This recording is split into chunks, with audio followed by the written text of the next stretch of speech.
Welcome back to Bollywood presenting. Today presenting the informer movie की शुरुआत में हमें पीट नाम के एक आदमी को दिखाया जाता है। पीट पेंट में एक छोटा सा माइक फिट कर रहा था। पीट यूएस आर्मी का रिटायर्ड एक सोल्जर था। वो अभी फिलहाल एफबीआई के अंडर कवर ऑफिसर का काम कर रहा था। जहाँ पीट को 3 साल लग गए थे पुलिस गैंग में शामिल होने में। जहाँ पीट का प्लान यह था कि वो एफबीआई के हाथों बालम को पकड़वाएगा। इसको पता था कि यह कम रिस्की है, इसलिए उसने अपनी वाइफ और बेटी को एक सेफ जगह पर भेज दिया था। वहीं पीट एफबीआई के ऑफिस में एरिका से मिलता है। एरिका बताती है कि अगर तुमको जब भी खतरा महसूस हो तो तुम सिगरेट पीकर सिग्नल भेज देना। साथ ही वो एक फोन देती है। मूवी में आगे हमें पीट को एक एयरपोर्ट पर दिखाया जाता है, जहाँ पीट स्टीव के साथ एक आदमी के पास ड्रग्स लेने गया होता है। जहाँ स्टीव पीट से कहता है कि आदमी बालम को ड्रग्स नहीं दूंगा, बल्कि ड्रग्स को बेचकर पैसे दूंगा। जहाँ स्टीव पीट को बताता है कि आज ड्रग्स को क्लब में बेचूंगा, इसलिए वो एक क्लब में चाहता है। वहीं एरिका ने जो फोन पीट को दिया था वो इसी के जरिए उसका पीछा कर रही थी।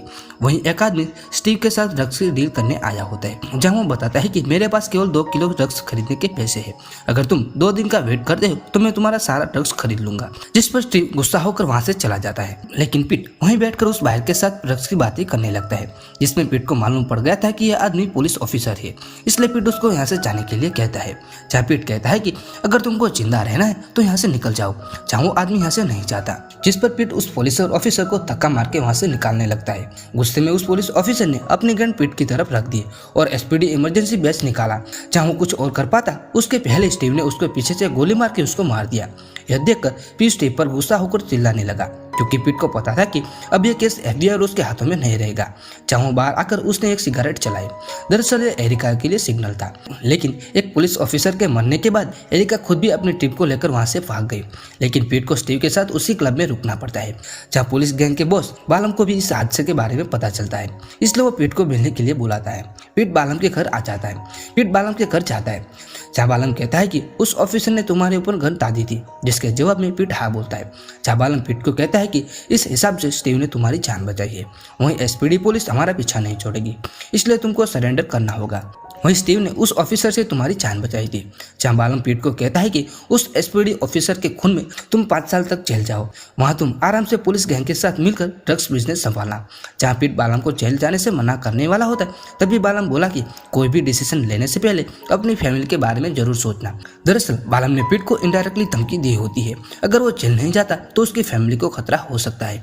इसके बाद पीट वहां से निकलकर वो अपनी वाइफ और बेटी के साथ वापस घर आ जाता है। पीट घर आकर एरिका से फोन करता है। पीट एरिका को कहता है कि तुमने मेरी मदद क्यों नहीं की। इसके जवाब में एरिका कहती है कि एसपीडी पुलिस के खून के बाद अगर एफबीआई बीच में आती तो तुम्हारी 3 साल की मेहनत खराब हो जाती। और बालम को पता चल जाता है कि तुम उसके चेले नहीं बल्कि एक अंडरकवर एफबीआई ऑफिसर हो। वहीं उसी रात पुलिस को उस पुलिस ऑफिसर की लाश मिल जाती है। वहीं हमें वहाँ पुलिस डिटेक्टिव एडवर्ड को दिखाया जाता है। एडवर्ड और पुलिस वाला फिलहाल वो मर गया है, वो एक अच्छे दोस्त हुआ करते थे। इसलिए एडवर्ड उसके दोस्त को मारने वाले खूनी को पकड़ना चाहता था।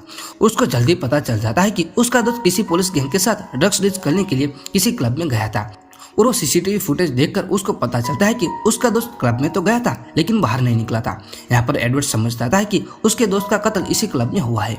वो दूसरे सीसीटीवी फुटेज दिखता है, जिसमें एडवर्ड को पीट दिखाई देता है, जिसमें वो सिगरेट पी रहा होता है। वहीं दूसरी तरफ एरिका पीट को अपने बॉस केविन से मिलवाती है, जहाँ केविन पीट को कहता है कि एक पुलिस ऑफिसर की मौत को एफबीआई कवर नहीं कर सकती, क्योंकि यह केस अब सीरियस मैटर बन चुका है।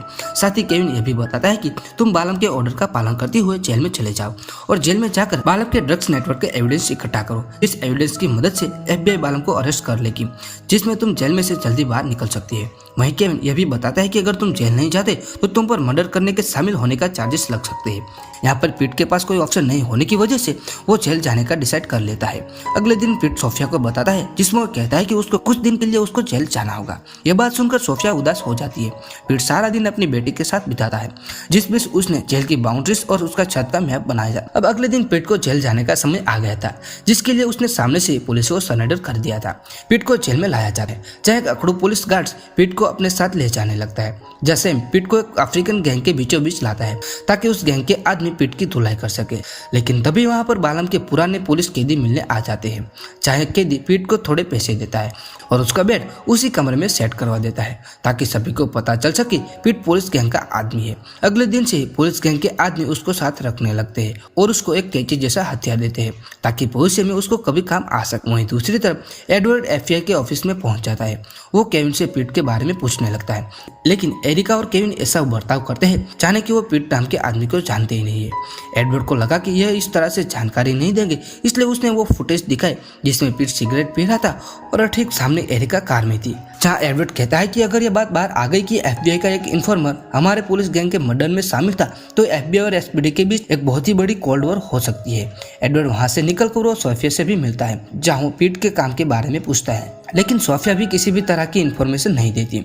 एडवर्ड हार न मानकर वो सीधा जेल में पीट से कांटेक्ट करता है और बताता है कि अगर तुमको उस जेल में जिंदा रहना है तो तुम मुझे उसका नाम दे दो जिसने मेरे दोस्त को मारा है। लेकिन पीट एडवर्ड की बातों को ठुकरा देता है। वहीं उस जेल में एक दूसरी भी गैंग थी जिसका नाम स्माइली होता है। स्माइली गैंग के आदमियों ने सैम को कुछ पैसे देकर पीट को अकेले में बुलाया, जब स्माइली ने बताया कि इस जेल में मेरे सिवा कोई भी ड्रग का बिजनेस नहीं कर सकता। पीट और स्माइली के बीच कुछ वक्त बात होती है। कुछ वक्त के बाद स्माइली गैंग के आदमी पीट को मारने लगते हैं। फिर पीट के गले में रस्सी बांधकर उसको लटका दिया। पीट जब मरने वाला होता है तभी वो बताता है कि वो बालम का आदमी नहीं है बल्कि वो FBI के लिए काम करता है। यह सुनकर स्माइली उसको छोड़ देता है। दरअसल स्माइली का दुश्मन बालम ही था। वहीं FBI ऑफिस में केविन और एरिका बात कर रहे होते, जिसमें केविन एरिका को बताता है कि SPD और एडवर्ड ये दोनों पीट के पीछे पड़ चुके हैं। अगर पीट पकड़ा गया तो FBI पर भी इंक्वायरी हो सकती है, इसलिए तुमको अब पीट को मारना होगा। जहाँ केविन बताता है कि अगर तुमने ऐसा नहीं किया तो जब इंक्वायरी बैठेंगे तब मैं तुम्हारा नाम दे दूंगा। जेल के अंदर भी स्माइली ने ब्लैक गैंग की मदद से पीट को बालम के सारे रैकेट की इन्फॉर्मेशन निकाल कर दे दी। जहाँ पीट को सारे सबूत मिलते ही उसने एरिका को कॉल किया, लेकिन एरिका ने पीट की बातों का कोई जवाब नहीं दिया। उल्टा बालम के लॉयर के पास जाकर उसने पीट की सारी सच्चाई बता दी।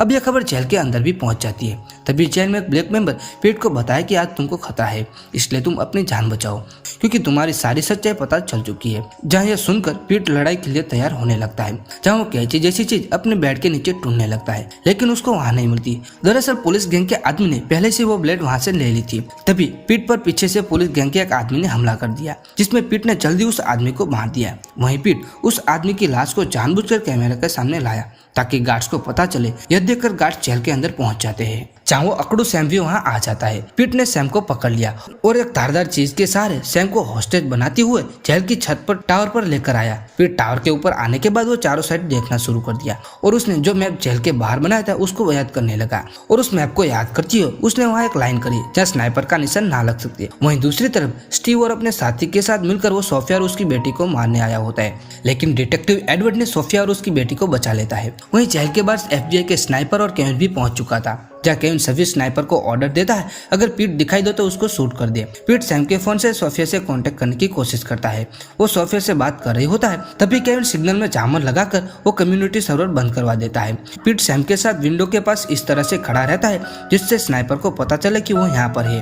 फिर वो अपने कपड़े चेंज करता है। अब उसने गार्ड्स को उठाया और विंडो के पास जाने लगा, लेकिन तभी वो गार्ड्स होश में आ जाता है। पीट लड़ते लड़ते उस गार्ड्स को स्नाइपर की रेंज में ले आता है। वहीं स्नाइपर ने गार्ड्स को पीट समझकर गोली चला दी, जिसमें से मारा जाता है।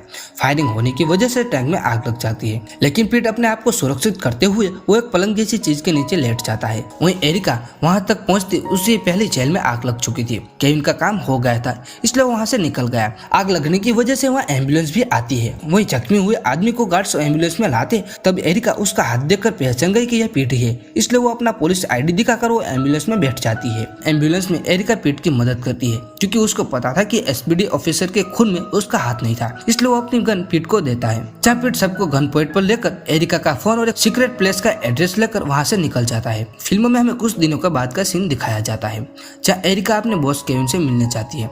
जहाँ एरिका केविन को बताते हैं कि मैंने पीट का लोकेशन को ट्रैक किया है। यह सुनकर केविन बताता है कि जल्दी से उसे खत्म करवाओ ताकि FBI पर कोई सवाल ना उठाए, लेकिन यहाँ पर एरिका ने यह सब कुछ बातें रिकॉर्ड कर रही थी। जहाँ एडवर्ड और SPD ऑफिसर आ जाता है। SPD ऑफिसर ने उसको अरेस्ट कर लिया। वहीं पीट भी कुछ वक्त के बाद एक एक पार्क में अपनी वाइफ सोफिया और अपनी बेटी को मिलने आता है, लेकिन एरिका ने इशारों से पीट को बताने की कोशिश की कि पार्क में पहले से अंडर कवर ऑफिसर पहले से मौजूद है। तभी वहाँ एडवर्ड पहुंचता है जो एरिका का दिया हुआ एक फेक पासपोर्ट और प्लेन की टिकट देता है। साथ ही वो बताता है कि सब कुछ नॉर्मल हो जाएगा, तब वो तुम्हारी फैमिली तुमसे मिलने आ जाएगी। जिस पर पीट एडवर्ड को थैंक्स बोलकर और सोफिया को कुछ देर तक देखने के बाद वो वहाँ से चला जाता है। और इसी के साथ ही यह मूवी यहाँ पर खत्म होती है। ये वीडियो आपको कैसा लगा हो हमें कमेंट्स में जरूर बताना और वीडियो को लाइक करना ना भूलें। और एक काम आपके लिए वो है चैनल को सब्सक्राइब करना।